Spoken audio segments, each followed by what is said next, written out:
it all wraps around your self-esteem and your belief that you deserve to live a life that is optimal, that's full of vitality. But it's not going to be handed to you, and you have to be willing to do the work to make it happen, which that is where my activism comes in.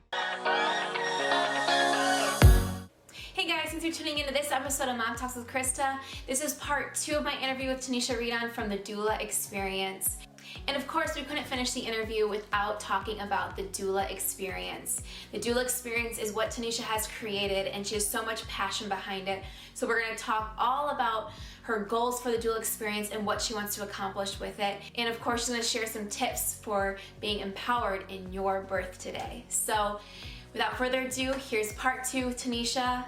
Here we go. So you also talk a little bit more about your passions when it comes to social justice issues and how they affect women, and how it kind of goes into your work too. So can you speak a little bit more on that?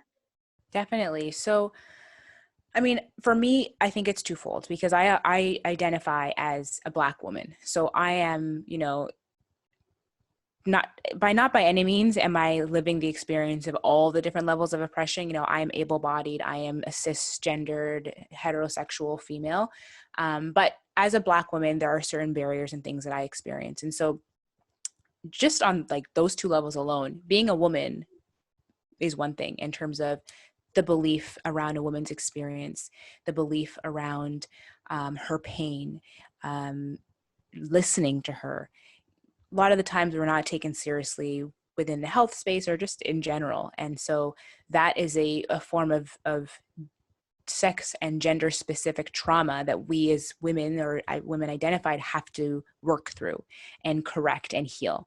And then obviously on the other side of that, as I identify as a Black woman, the history of gynecology in America is very racist. So there's that, as well as very real oppression and biases that I experience and live every day. And so with the different layers of privilege that I have, as well as oppression, because we all have different layers of privilege and oppression at the same time, we need to be aware of those, and we need to access and utilize that privilege to make a difference for ourselves and our fellow kin, but also acknowledge our own oppressions and do what we can to break down those barriers.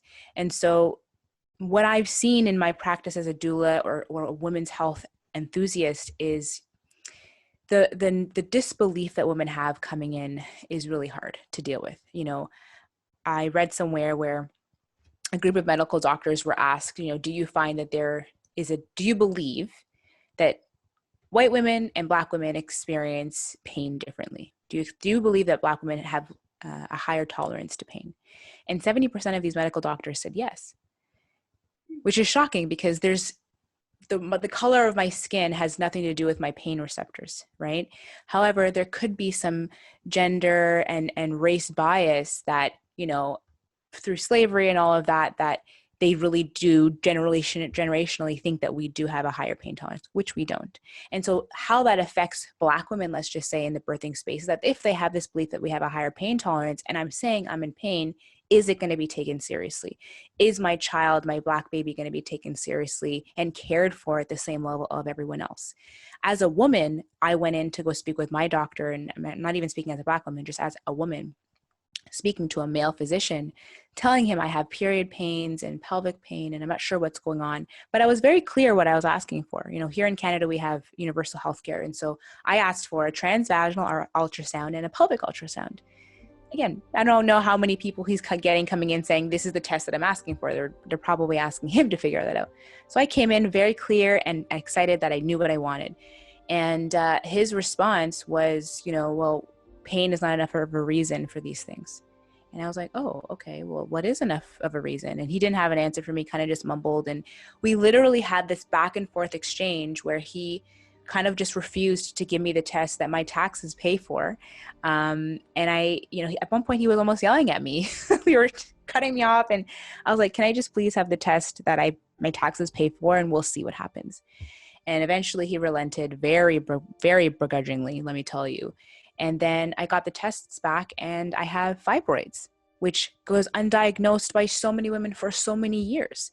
And I had to advocate for myself at a level that I've never had to advocate for before. And most people would have just given up at that time. It all wraps around your self-esteem and your belief that you deserve to live a life that is optimal, that's full of vitality. But it's not going to be handed to you, and you have to be willing to do the work to make it happen, which that is where my activism comes in. That story alone that you just told, I feel like that gives so much power to women that watch it and to hear your story, is because I think a lot of women don't realize that they have a choice to speak up or that they can ask for certain tests. But you see it again and again now that, women have these experiences and they are not always heard, or they're not always, or dismissed in a lot of situations. Yeah, and so I just think you just sharing that story alone is amazing, because I think stories like that need to be shared much more, and especially for Black women. I mean, we see with birth rates, and that's why we really have to focus on all the issues right now in the medical field when it comes to Black women, because they're not being heard. And so, yeah, I love all this work you're doing, and I want to be able to know how we can help too, and be able to do our part in sharing stories like this to kind of change the narrative. I think it's supporting the folks who are going through that particular evolution. I don't even want to say struggle, but evolution, because it is a struggle, but I want to focus on the progression side of it. For example, as a doula, being a Black doula is very different than being a white doula or a male doula. And so here in Ontario, we do have, an association of doulas here in Ontario. Mainly that association is run by white women, very well-meaning, and, they do great work. We get great liability insurance and all of that. But we also found that as Black doulas, we needed to create a space for ourselves, a space where we'll understand each other's struggles, and through that we can help support each other in our work. And as a non-Black doula, the way that you can support that is by supporting that cause, going to the workshops, going to the classes, if they have fundraising goals, learning as much as possible, and really creating space. And so members of the Association of Ontario Doulas here have started to do that for this new doula, Black-led doula group that I am one of the founding members for, the Ontario Black Doula Society. That has been huge, because it really affirms that not only is this association or is this movement needed, but it's supported. And it's supported by folks who know they have a certain level of privilege that I don't have, and it's proof that they're going to use that privilege to support me. And so it's a beautiful, instead of a handout, it's a hand up. And that's what we need to do in society. That's what we need to do as humans on this planet together, is we need to link arms together and use the different skills and privileges and powers that we have to make sure that everyone is brought up to a level where we can all thrive. It's not about, I will take your seat. No, you keep your seat, because your seat is needed, and the things that you're doing and the work that you've done is needed, and we honor the work that you've done. But how can you use your seat to create a spot for me, to create a spot for my Indigenous kin and my LGBTQ plus kin, and all of those individuals with such varied experiences that are only going to elevate the world, right? We can only progress and make a better world if we have other people's lived experiences. There's one way of doing things is not going to expand us. It's going to narrow us and only go in a certain direction. And so I think that is a beautiful question in a way that people can make a huge impact. Yeah. Sorry, I'm getting emotional. I think the way you're just saying everything is just really cool, about lifting each other up. And I think more people need to think that way, because I think exactly what you said. I think so many times we think if they're going to be raised up, then I'm going to lose my spot, or there's not enough room for both of us.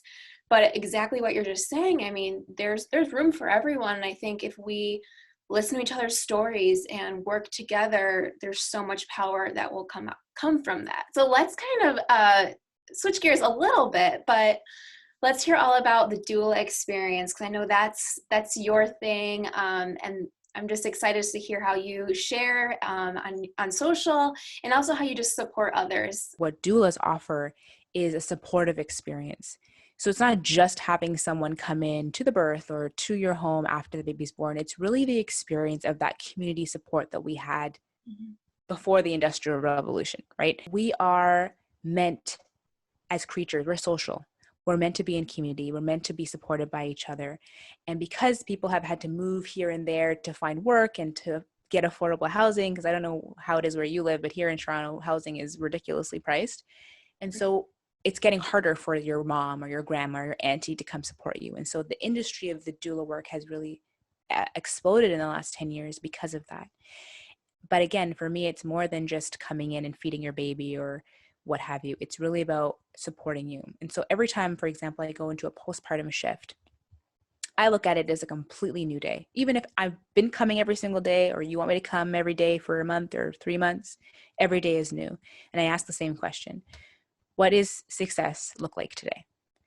And from my experience providing this support with my clients, it has looked different every day. It sometimes has looked as us sitting on the couch and just watching TV together while I tend to the babies and she just has someone in the house. It's looked like us just talking about, maybe the struggles within her marriage changing. It's looked like me doing baby laundry and light dishes and light housekeeping. It's looked like her going to get a nap or go work out in the gym downstairs while I watch the baby. Every day it's different. Meal prep, whatever success looks like. That is the doula experience. Doula is a person who supports you, and you deserve to have the experience of support, at least within your pregnancy, birth, and postpartum. And so that's kind of the mandate of what the doula experience is. It's there to be whatever you need it to be, and know that it's from someone who's knowledgeable, experienced, and unbiased. So if you and I have a conversation about, you talk to your husband about X, Y, and Z, and it led to this fight, that's not leaving that room. You know that space is safe. You can have this chaos. You can feel the judgment of family and friends, but you can know that this person is going to enter your space and elevate it. And that's what I want all my clients to leave feeling. How does like the time frame differ? Like, how long are you with some families for? Because you said it could be, through pregnancy to postpartum. And then are you there with them in the room as well when they're giving birth? So how long does that usually last? So that's a great question. So it really depends on what they hire me for. So the ways that you can hire a doula are just as your informational guide. So you can hire someone who's childbirth education certified or newborn care certified. I am newborn care certified, and I'm becoming a childbirth educator. And so that's all education based. Courses, classes to prepare you on how birth is going to look and how the postpartum experience will generally feel and look. I always usually add in more stuff around mom's healing or the parents' healing and how they can really set up their postpartum space. But that's one way. And you can also hire me as a labor doula. With a labor doula, you get a little bit of that prenatal education bit. You get me at the birth, and then you get me for a postpartum visit. And that's all one fee that you're getting that for. So you're really getting someone who's going to be with you for the whole kind of duration. Whereas sometimes your doctors, you might not even have the doctor that you've been working with attend your birth if they're working on a rotating schedule. And so people like having that one person that knows them and is with them from the beginning to kind of the end. Now, obviously that has changed a little bit because of COVID. I'm not sure how it is for you where you are, but here we did have some hospitals opening up and allowing to support people. And as cases have started to go back up with COVID, they've gone back to restricting that. And so I've been doing a lot of virtual birth support. And so I actually have a client who is having her baby today. And so that's why my phone went off earlier. And so I'm just checking up on her. But it's really texting, calling, video calling. This is what's going on. This is what they're telling me. What does this mean? What's your advice here? It's kind of that phone a friend. But a friend, again, who's knowledgeable and experienced and unbiased. And will answer. Because I'm on call for you, whether virtual or in person, for 2 weeks within your due date. So that's birth. And then the final way you can work with a doula is for postpartum. And so that is usually either during the day or overnight. And so it can, for some people, all they want is someone to look after their baby, and that's fine. I prefer to be there in the day with parents and really help mom or the parent through breast and chest feeding, infant feeding. This is what this cry is cueing. How to baby wear, the best way to do a diaper change super quick. What to have in the diaper area. You have that little rag in case you have a boy and he's peeing all over the place. Just things like that as especially new parents don't really know what to do with. And then if I do have a client who has other children, let's see how we can manage sharing the time. All right, guys, thanks for watching part 2 of my interview with Tanicia Reedon from the Doula Experience. Oh my gosh, I hope I'm not the only one where I say I can truly feel her passions coming through the screen when I was talking to her. I felt completely moved. So if you felt moved by Tanicia, comment below. I want to know what you guys thought of this episode. Oh, I couldn't say enough good things about her. She has so much drive and passion in what she does, and you can just see it. You can see it in the work she does and her passion. So thank you, Tanicia, for coming on the show. All right, guys, and please, please, please follow Tanicia at the Doula Experience on Instagram. She's doing an amazing job making an impact and changing the world, but she could use your help. So follow her there and see how you can help in this amazing cause. Thanks for tuning in, guys, and we'll see you next week. Thanks for tuning in to this episode of Mom Talks with Krista. If you're not yet subscribed, go ahead and click on the subscribe button. It should be down here somewhere. We release new episodes every single Wednesday. And if you're not following us yet, be sure to follow us at Mommy Knows Best on Instagram. And remember, if you're watching this and doubting yourself, you are a great mom. So thanks so much for watching, and we will see you next week.